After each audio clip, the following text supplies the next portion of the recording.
Hi everybody, welcome to another video. So in this video we are going to swap out the CPU from an i3 to an i5. So first things first, we want to remove our battery.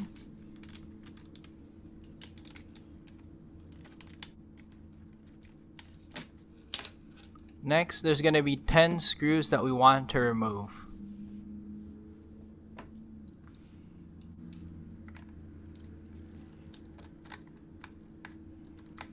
So by the way, the specific model for the CPU, so the original what's in it right now is an Intel Core i3 2350M, and the replacement is gonna be an i5 2410M. In terms of performance, just a little bit of an improvement.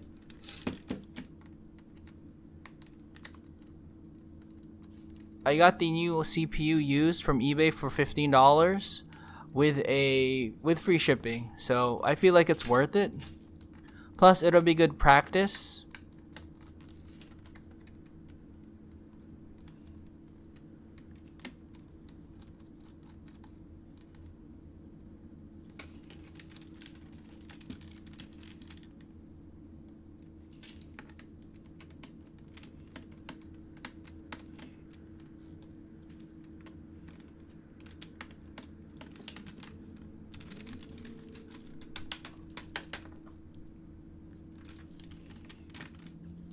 Also, towards the end of the video, I'm gonna put up the screenshots of CPU-Z and the task manager to show you a little bit of the speed and the specs of the new CPU compared to the old one.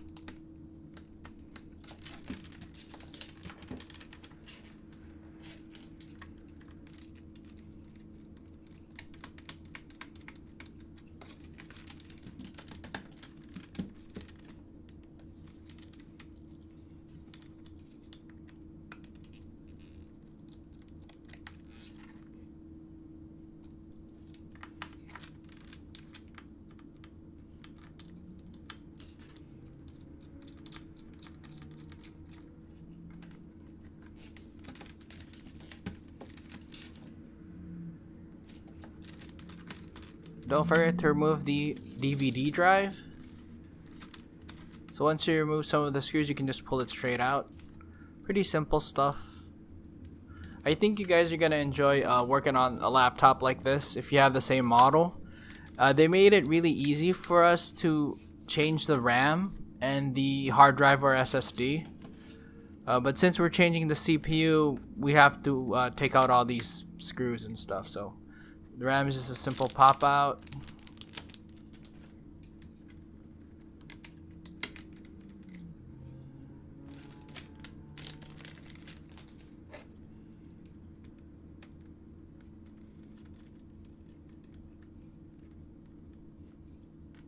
I don't know if you saw my other video, but in the other video we swapped out the hard drive with an SSD.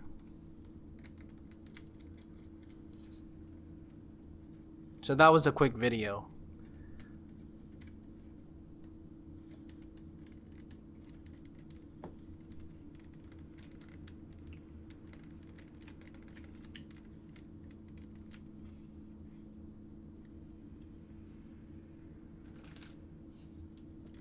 Alright, next there are some more screws here.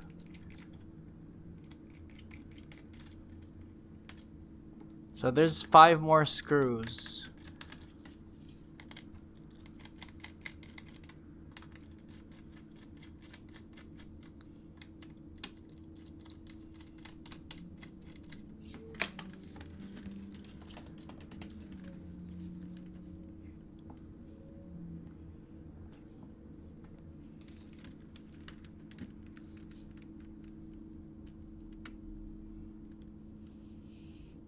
Alright, now that we have all the screws removed, we can now use the opener. So let's see how loose it is. Oh, well, it's pretty loose. So it's actually not that bad. I thought it was going to be tight and we would have to like really use our plastic tool here to push it open, but looks like it is pretty loose. Alright, so this laptop has a lot of plastic also, so a little bit banged up, but it is a pretty old laptop. I've had it for more than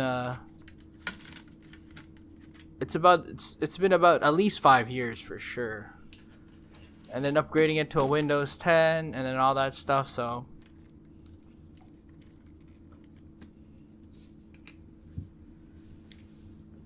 alright, I was actually expecting a fan, but I was thinking more of a desktop. So this has this heatsink. So the fan is all the way over here, connected to the heatsink here. So I'm just gradually gonna unscrew the heatsink. I'm giving you guys a better camera angle. Loose, so I'm just gonna pull it up gently.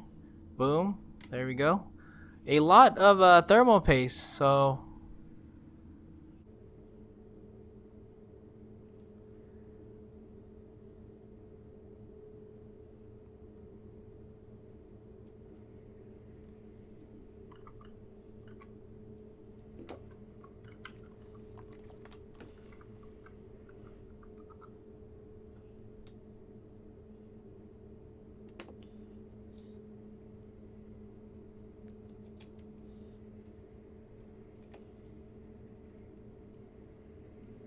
yeah, I am using rubbing alcohol.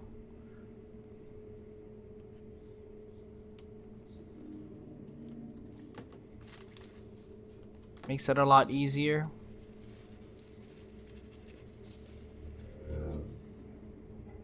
So far, so good.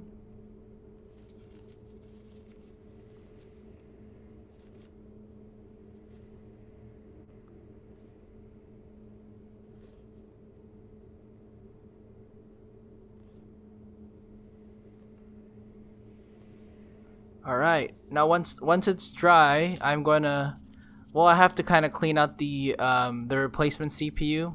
Like I said, I got it used from eBay, so I guess they did not clean the thermal paste off.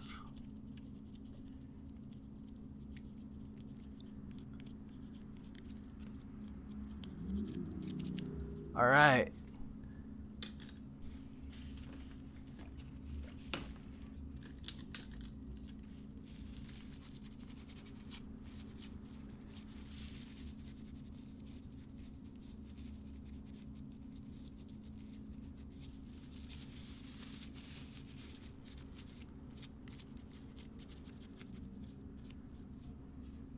Okay, so we just have to unlock this i3 CPU.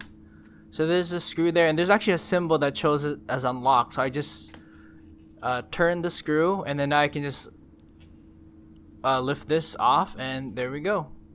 So you definitely want to remember how the CPU is placed. Cool. So here's the new CPU. I'm just gonna gently push it down a little bit. Okay, let's see if that's tight enough. Let's see here. And let me just push it down a little bit more. Alright, we are secured. Now that the i5 CPU is in the socket, I'm gonna bring out some of the good old Best Buy thermal paste insignia. Pretty good price, especially for something like this. This is not a gaming laptop, so I don't think I need anything fancy in terms of thermal paste. So I'm kind of a rookie with doing more thermal paste, so take it easy on me. I'm probably gonna practice more too. That's why it's good to start off practicing on a old computer where the components are cheap. Now I'm gonna screw back in this heatsink. Just gonna give a little bit of a turn for each screw, just so that the thermal paste will evenly distribute itself gradually. A little bit here, a little bit there. Also, just kind of make sure not to over tighten these screws.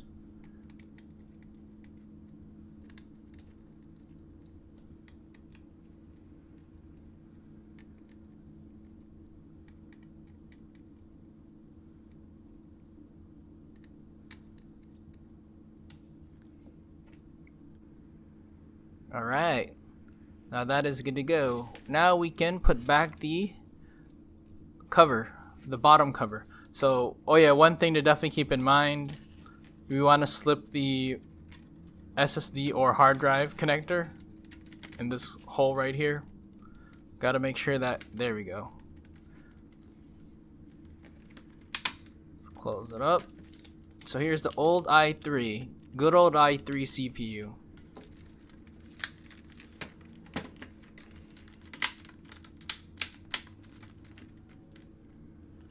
All we gotta do now is put back these screws.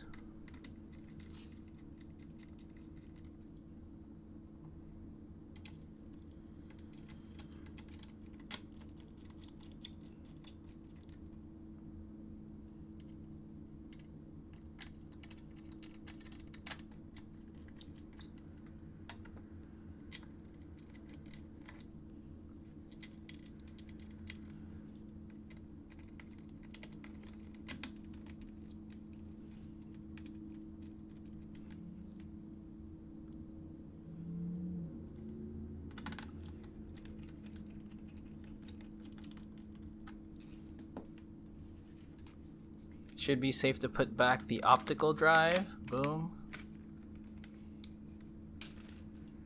Now we can put back the SSD as well. Or if you have a hard drive or SSD.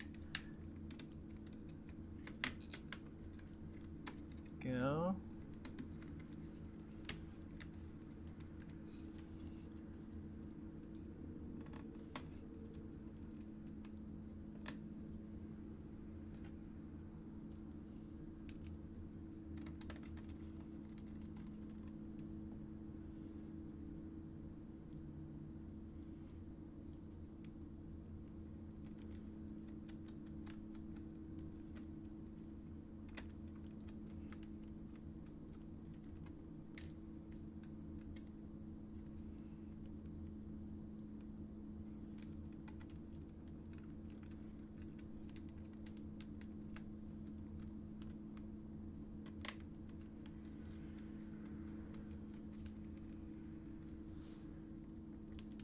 Alright, let me just make sure everything is pushed down.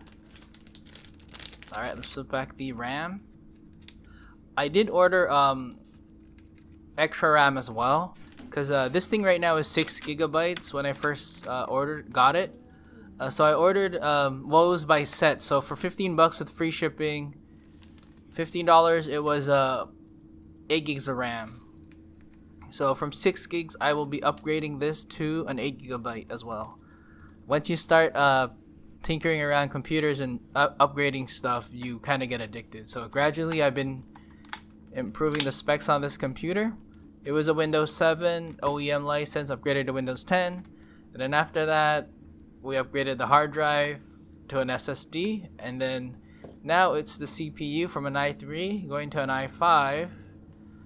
And then I'm going to be doing the RAM as well in a future video. It's kind of fun. I'm trying not to tinker around with it too much, because you know. But this is it has cheap parts, so it's good to practice on.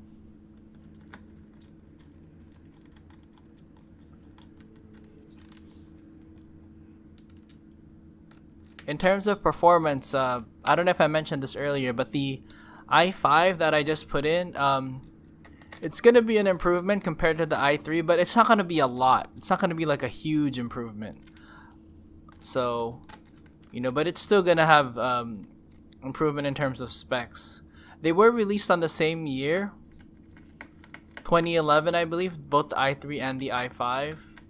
I believe the i3 was released on the first quarter, and then the i5 was released on the first quarter. The i3 was released in the fourth quarter, the specific model. So Alright.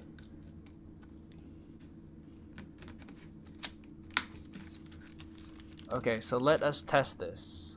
So there's something I wanted to show everybody. Let's make sure that the computer is reading the new CPU right off the bat. If it doesn't, I'll show you how to scan for hardware changes.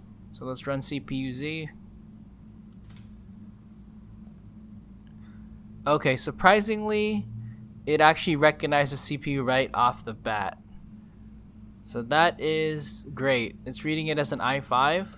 So just a heads up. So if it doesn't read it, if it doesn't read the new CPU, what you can do is you can go into Device Manager, Processors, and then you can just right click Scan Changes, and then you can just restart your computer, and usually that would do it so that the computer will recognize the new CPU. But I guess I got lucky or something because it recognized it on the first boot. So that is good.